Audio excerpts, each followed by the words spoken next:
to our channel. Friends, today's video lo manamu AIIMS NORCET exam ki important topics ni mana video lo upload cheyadam jarugutundi. Yes, అందులో భాగంగా మనము fundamentals of nursing నుంచి important topics ని ఈ వీడియోలో మనం చూద్దాం. సో మీరు టోటల్ సిలబస్ చదవడం వల్ల కన్ఫ్యూజ్ అయిపోతారు కాబట్టి ఇంపార్టెంట్ టాపిక్స్ ప్రిపేర్ అయితే సో మీకు ఆ ఎగ్జామ్ కి చాలా యూజ్ అవుతాయి. Then so fundamentals of nursing is one of the important subject for NORCET or any other exam. So we'll see the one by one important topics. First one, nursing process. See, nursing process lo manandariki telusu ADPIE. So A ante assessment, that means we need to collect the patient data. Then D, diagnosis. So here we need to identify the patient problems. And then P, planning. We supposed to set a goals. And I means implementation. It is nothing but a nursing care. And E means here evaluation. It's nothing but a feedback or outcome. So nursing process అనేది it's a systematic and scientific process కాబట్టి దాని మీద మీరు focus చేయాల్సి ఉంటుంది. And then second one, infection control and biomedical waste management. Friends, infection control.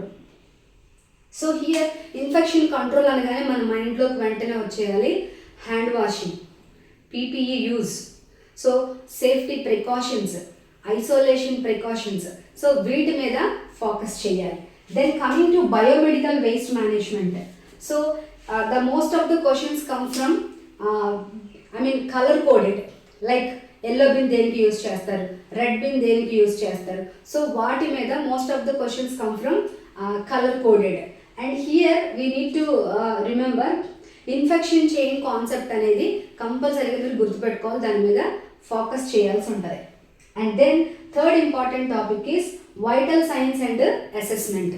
So vital signs అనగానే మనందరికీ బాగా తెలుసు temperature, pulse, respiration, blood pressure.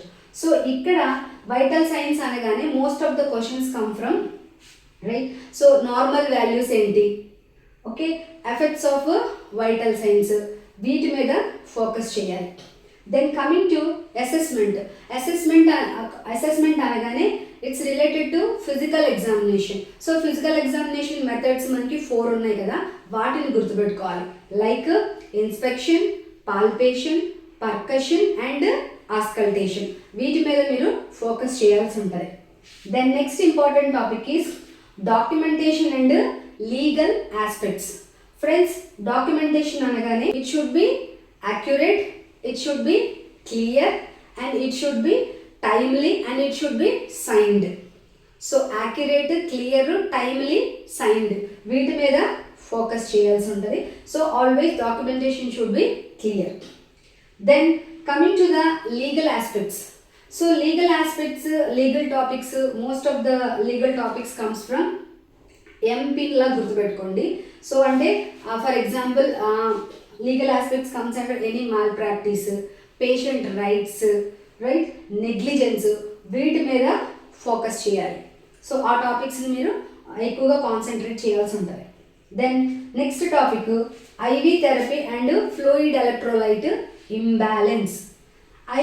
IV therapy కూడా most of the questions come from types of IV fluids like NS, DS, okay, then RL, వీటి మీద focus చేయాలి. అలాగే flow rate calculation, మనకి సినారియో బేస్డ్ క్వశ్చన్స్ కూడా వీటి మీద ఇస్తారు.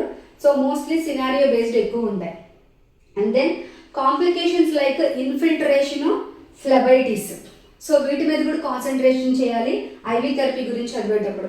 సో ఇన్ఫిల్ట్రేషన్ అంటే ఏంటంటే leakage of IV fluid surround the tissues.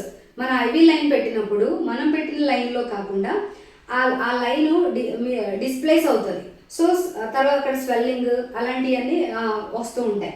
So that ఆ కండిషన్ని, ఆ కాంప్లికేషన్ని ఇన్ఫిల్ట్రేషన్ అంటారు. అంటే పెట్టిన ఆ లైన్లో కాకుండా అది పక్కకి జరిగితే సో అక్కడ ఫ్లూయిడ్ లీకేజ్ అయితే దాన్ని ఇన్ఫిల్ట్రేషన్ అంటారు.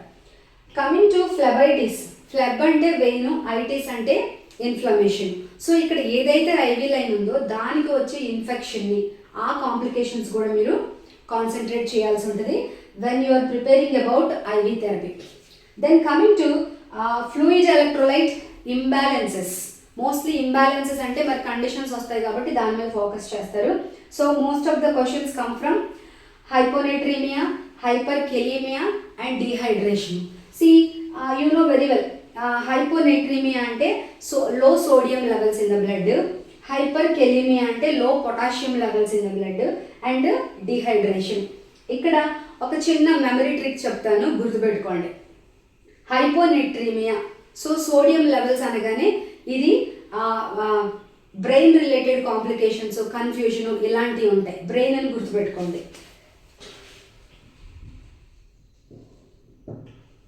సో వెరాజ్ ఇన్ హైపర్కెలీమియా, పొటాషియం అనగానే it's related to heart and muscles. So ఇది గుర్తుపెట్టుకోండి. సో లెవెల్స్, ఈ పొటాషియం లెవెల్స్ తగ్గినప్పుడు mostly heart complications, muscle related complications వస్తాయి. ఇది ఒక మెమరీ ట్రిక్గా మీరు గుర్తుపెట్టుకోండి. దెన్ యాజ్ యూజువల్ డీహైడ్రేషన్, ఇది కూడా మీరు చదవండి. అండ్ ఇక్కడ మోస్ట్ ఆఫ్ ద టైం వాళ్ళు అడుగుతున్న వెరీ ఇంపార్టెంట్ ఎంసీక్యూని నర్సింగ్ పాయింట్ ఆఫ్ వ్యూలో కూడా మీరు గుర్తుపెట్టుకోండి. Normal potassium levels. Of course ఇవన్నీ కూడా మీరు నార్మల్ వాల్యూస్ చదవాల్సి ఉంటుంది, బట్ ఫ్రీక్వెంట్గా మోస్ట్లీ ఈ క్వశ్చన్ అడుగుతున్నారు. సో నార్మల్ పొటాషియం లెవెల్ వచ్చి 3.5 to 5 milliequivalents per litre, right? So these are the fundamentals of nursing, important topics. ఇంకా మీరు ప్రిపేర్ అవ్వండి, బట్ మొత్తం ప్రిపేర్ అవ్వడం వల్ల మీరు కన్ఫ్యూజ్ అవుతారు కాబట్టి ఇంపార్టెంట్ టాపిక్స్ మీద మీరు ఫోకస్ చేయడం వల్ల it's very useful for your exams. So next వీడియోలో మరొక సబ్జెక్ట్ ఇంపార్టెంట్ క్వశ్చన్స్ని, ఇంపార్టెంట్ టాపిక్స్ని మనం డిస్కస్ చేయడం జరుగుతుంది.